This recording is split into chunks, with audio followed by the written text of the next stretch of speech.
1999, Morpheus offered Neo a choice between a red pill and a blue pill. In 2018, this country fractured between red and blue. In 2022, I'm here to tell you that if you really want the truth, more voters are neither red or blue. Yet, they have no representation, no choice, and no options. They have to choose between candidates chosen by the red people or the blue people. I'm David Esrati, and I'm running for Congress as an American, as in red, white, and blue. I'm a veteran, an activist, and a small businessman. I'm asking you to join me in reminding the professional politicians in Congress who their bosses are. I support ranked choice voting, campaign finance reform, and a verified voter information system, all so we can stop having the best politicians money can buy. It's time to elect a veteran who will work for you, no matter what color they want to label you. Please go to electesrati.com and learn more. I'm David Esrati, and I approve this message.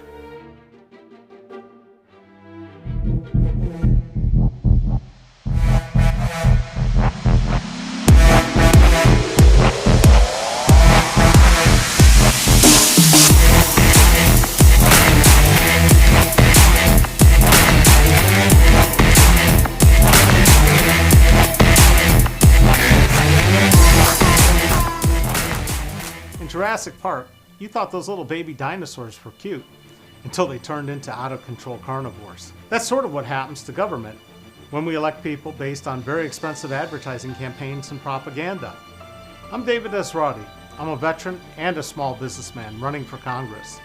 You don't want professional ad people and pollsters to sway your vote. All those hot-button issues like gun control, abortion, borders are all politicized to stop you from voting rationally. And thinking rationally seems to be in short supply these days. Most Americans have been voting against their own best self-interest for a long time because we've allowed money to buy our leaders. 1 million Americans died in the last 2 years because our leaders couldn't lead. It wasn't that hard. Mask, distance, test, and then vaccinate. In an instant, we had billions to spend on healthcare for COVID, when for years we've been told we can't provide healthcare for everyone equally in this country. That's an unintended consequence of the pandemic. If you think about it, our government can pretty much do whatever it wants, or what the people who buy our politicians tell our leaders to do. We also had a ton of money to prop up businesses. The next thing you know, it turns out that a living wage was not only possible, but necessary. As a small businessman who won't sell you out to corporate interests and lobbyists, I can tell you that it's time to fully understand the consequences of companies like Amazon, Facebook, and Google and their effect on small business, and to remind you that small business is the #1 creator of jobs in this country. So this next election, don't trust this ad or any other political ad. Do your homework and think before you vote. It's time to put this ad man in Congress because I know that the best advertising is based on the truth, not the size of the budget or payola. Or you can just vote based on who has the money to buy their way into Congress and live with the consequences. I'm David Esrati, and I approve this message.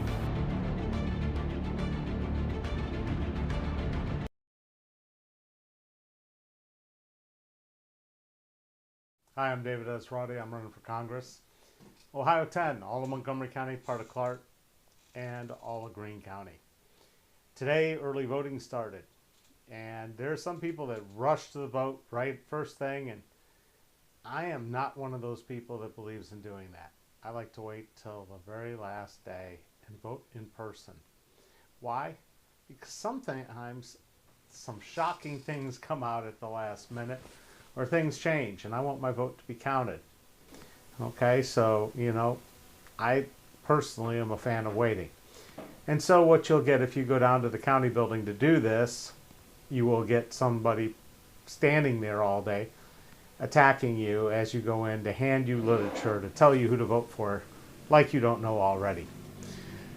This in itself is a problem because you should know who you're voting for when you go, and you should have a good place to go. That's why I'm a big fan of creating a national voter information system that makes every office known to man in this country listed, everything about it, what the responsibilities are, what you have to do to get it, how much it's paid, how to get unelected, how to get removed from office.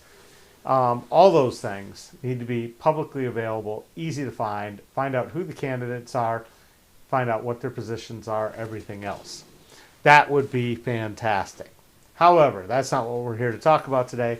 We're here to talk about natural disasters. And why do we keep rebuilding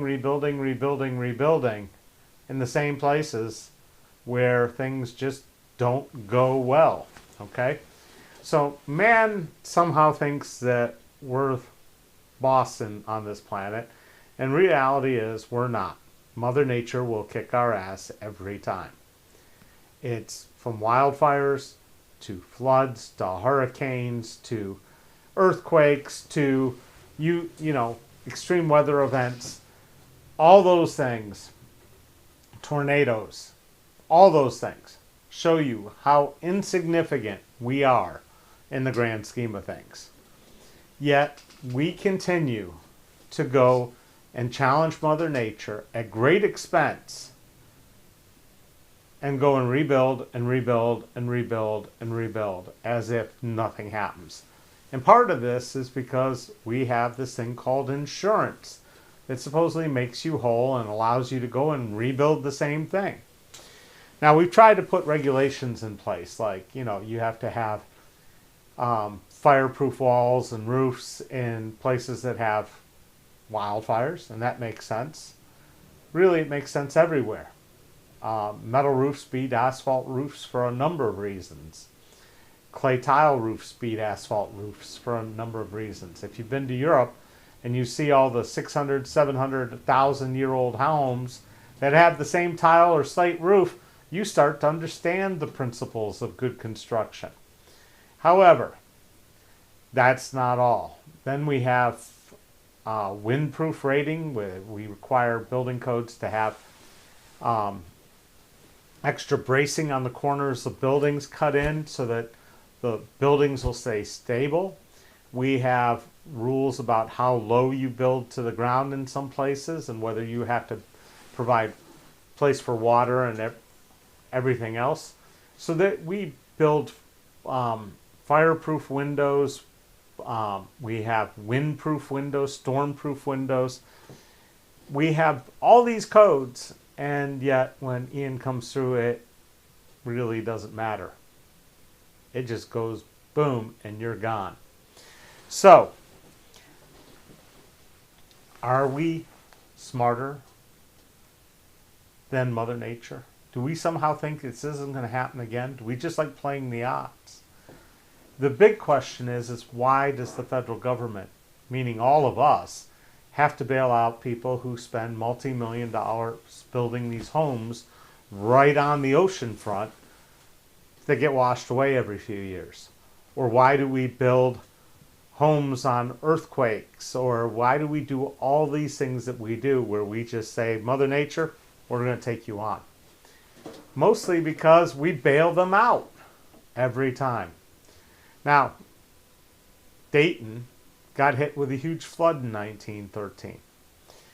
After that, we went and built some amazing dams and ways to control the water flow through the area. And guess what? 100 plus years later, some of those dams need reworking. And we're not really paying enough attention to them. Why not? Because we're busy chasing other things that we think are more important. Things like making sure that we have the ability to have a space force or have more manned fighter planes and more manned bombers in a day and age when those things have been made obsolete. You can do an awful lot with a drone, with a guided missile. There is no reason for manned aircraft like that anymore. But we spend that money willingly. We spend a lot of money on national defense, but we don't spend money on internal defense. There are projects that we have looked over and ignored for years. We just replaced all the lead pipes in Dayton, in my neighborhood, where we've been in process for the last 4 months. Those should have been replaced long ago. Flint, Michigan, same thing. What we have to start doing is start thinking about the long-term implications of where we invest and what our infrastructure is supposed to do, and realize that the more we sprawl, the more infrastructure we build, that's the more infrastructure we have to take care of when dumb things happen, like your house gets blown away or washed away, or your boats all get piled up in the middle of downtown, Coral Gables. That just isn't the way it's supposed to go. So, if you want to buy a house or build a house, one of the things that happens with the banking industry is they say you have to be able to carry insurance. This is how they've managed to do all kinds of redlining in poor neighborhoods, and it's also how they manage to make more money off of you in wealthy neighborhoods. At some point, we have to detach insurance from banking when it comes to real estate. And we have to figure out a different way for this to happen. Because right now, banks control where we put our money. They control what we do, and they're not necessarily looking at the best interests of society. Another example, economic development, quote unquote, they're going to build a battery plant for Honda. Where are they going to build it? They're going to put it out right by where my old reserve center was in Jamestown, Ohio. There aren't enough people out there to fill that battery plant. They're going to build it in a cornfield. They're going to have all these trucks driving there and people driving long distances to get to that battery plant. Why did they pick putting it there as opposed to putting it right here in the middle of downtown West Side Dayton, where there's lots of people that could walk to work and build batteries? I don't know. The old McCall site, there are lots of industrial sites on the west side of Dayton. The old Dayton Tire site, still sitting there empty. These are huge sites that could have easily handled that battery plant, that have rail lines already, all kinds of things, have highway access, but most importantly, have workers. We have to start thinking in terms of how do we best reuse what we have instead of building new all the time. And that the highest and best use isn't necessarily what the most profitable is right now, but what makes the most sense long term. This is the problem we have with all of the climate change discussions. We aren't thinking about the costs of filling up landfills. We're not thinking about the costs of those materials that go into the buildings. We're not thinking about the costs of making this whole thing work for all of us. Every bit of infrastructure, that's something your tax dollars are going to have to rebuild in Florida. Every bit of pier, every dock, every bridge that got wiped out. What happened to Sanibel Island? That's a lot of money. That's a lot of effort. We have spread out and pretended that Mother Nature doesn't do these things. And then we're going to pay the price. So, I got a question for you. What do you think the answer should be to communities that keep stretching out and pushing off into areas that are dangerous? How long should we continue to battle forest fires over and over and over in California due to drought, because we've taken all the water out for other uses? What point do we start realizing you have to live within the resources, the natural resources that are available in the areas? Because the wildfires are getting bigger and bigger and stronger, and yet the housing crisis in California has grown to huge proportion. There is a connection between these two things, and we haven't got a solution. So, one of the things I've always advocated for is that everybody does a year and a half of public service after graduation from high school. Right now would be a great time to take all those new high schoolers and send them down for disaster relief, helping people clean, helping people move debris, helping old people who lived in the 7th floor of an apartment house, like a friend of mine's in-laws, whose apartment was untouched, but their stuff is all up there and the elevators won't be running for years. How do we get their possessions out, down 7 flights of stairs? How do we get them shipped out and put them in, relocated quickly into someplace safe? These are things where if we're going to be that agency of last resort to solve these problems, we need to have better solutions for it. So, there's a few other things coming up in the news. Tomorrow at 1 o'clock we will have the, quote, final installment of the January 6 hearings. I don't know why they're not doing it in prime time. I'm tempted to watch it during the workday, but I really can't do that. But I'm wondering what the big new information is that they're going to be bringing out. A few other things that are coming up. Sunday night at 9:45, I'm going to be on a podcast/videocast live stream called Truman's Town Hall. I put the connections and the links into the events page, so that's up. There's also an event next Tuesday, and I think the Greene County Democratic Party the next Thursday. So those things are coming up. Still trying to raise funds. If you feel that you need to support my campaign and get rid of Mike Turner, make a donation. It would be appreciated. More than anything right now, I need those of you who really want to see Mike Turner gone to download the Reach.vote app on your smartphone and then join my campaign, import your contacts with your phone numbers and emails of your friends to match them with voters. It'll do it for you. You just have to check some things and pick the right one if their name is John Smith, and then have you start reaching out to your friends, making sure they're going to vote this November 8th, because it's important to them to keep things like the ability to have an abortion in this country, to start bringing responsible gun control laws instead of these Republican-backed ones, and to battle inflation by enforcing antitrust laws.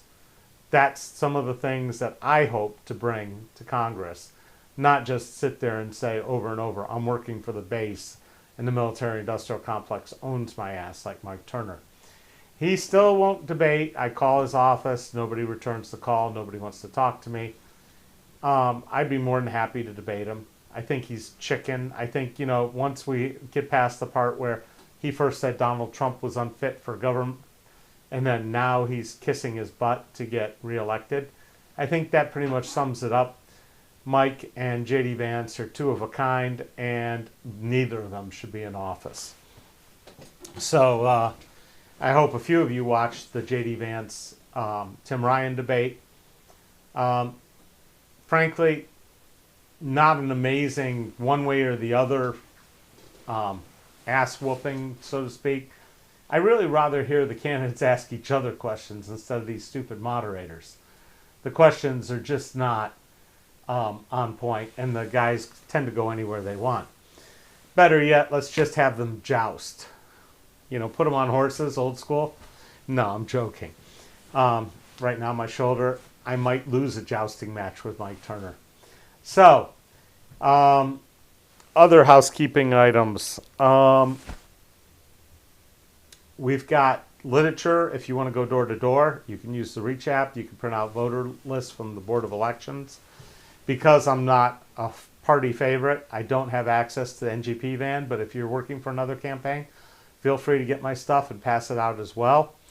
And for all there is, I really hope the people in Florida, I hope your insurance companies come through. I hope the government comes through. I hope you can get your lives back in order sooner than later, but I wouldn't count on it. And please understand that rebuilding what you had isn't always the right answer. You saw what happened to it last time.